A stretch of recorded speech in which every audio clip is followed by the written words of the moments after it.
Pirang hotel sa Naga City fully booked na sa Semana Antes and Fluvial Procession.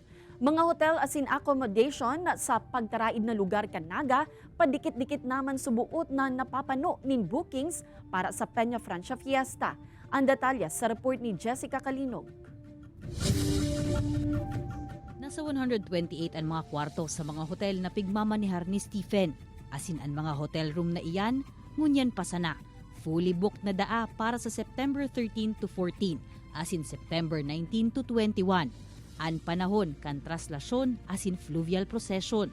Normally, medyo tumataas yung price natin kasi yun nga, medyo mas busy and at the same time we do yung prices natin medyo sumasabay lang din tayo sa paligid natin. Para sa peak season sa Setyembre, 4,800 up to 6,000 pesos na ang per night rate ninda. Depende sa klase kan kwarto.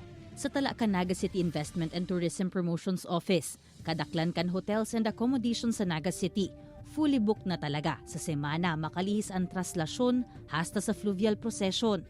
Asin ang rate minadoble o triple. Nakiki-coordinate man po kami sa ibang sa iba pang mga accommodation establishments aside from the regular. At ang ganyan baga po uso na itong mga private staycation. May mga camp na sa Panikwason, as in parts of Bacol. So ini po mga other establishments na pwede na pong itap for the Peña Francia activities. Magina ang ibang mga hotel and accommodation sa pagtaraid na lugar kan Naga City. May bookings naman para sa Peña Francia. Ang Villa del Rey sa laog kan provincial capital kan Camarines Sur. Fully booked na sa semana kan Peña Francia. Pati na ang semana makalihis ini. 6,500 to 19,500 pesos per night ang rate digdi. Depende kung kabana, duel, cabin o villa ang kukuanon. Kabali naman sa babayada na iyan ang libreng pagsundo sa Naga Airport, libreng shuttle pasiring sa Naga City, asin free access sa pirang aktibidad sa Kapitolyo.